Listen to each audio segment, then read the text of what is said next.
এখানে আমার ছেলেও আছে উপস্থিত এবং স্ত্রীও আছে আমার সাথে। সুনামগঞ্জ জেলার শান্তিগঞ্জ উপজেলার শিমুলবাগ ইউনিয়নের জীবদারা গ্রামে 10 জানুয়ারি 2025 তারিখে শুক্রবার বিকাল 4টায় Sylhet Chittagong friendship foundation Italy শাখার উদ্যোগে 150 শতাধিক হতদরিদ্র অসহায় শীতার্ত পরিবারের মাঝে শীত উপহার বিতরণ অনুষ্ঠিত হয়েছে। আমি এখানে আসার আগেও একটু আগে তার কথা বলছিলাম।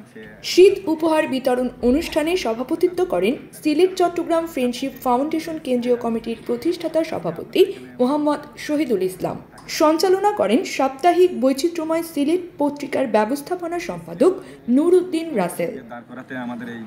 সুনামগঞ্জ জেলার জগন্নাথপুরের মানুষ অনেক। ফাউন্ডেশনের কেন্দ্রীয় প্রতিষ্ঠাতা সভাপতি মোহাম্মদ শহীদুল ইসলাম বলেন, সুনামগঞ্জ বিস্তীর্ণ হাওর অঞ্চল এলাকার গরিব, দুস্থ, অসহায় এবং শীতার্ত মানুষের মধ্যে কম্বল বিতরণের পরিকল্পনা গ্রহণ করেছে।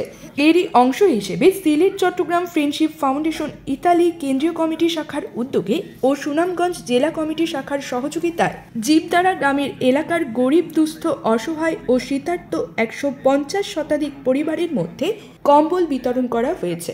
এই কার্যক্রম আগামীতেও সুনামগঞ্জ জেলার বিভিন্ন উপজেলায় চলমান থাকবে। তিনি আমাদের কার্যক্রম দেখে গেছেন চকিদিঘিতে এবং এর আগে ব্রিটিশ অ্যাম্বাসিডর।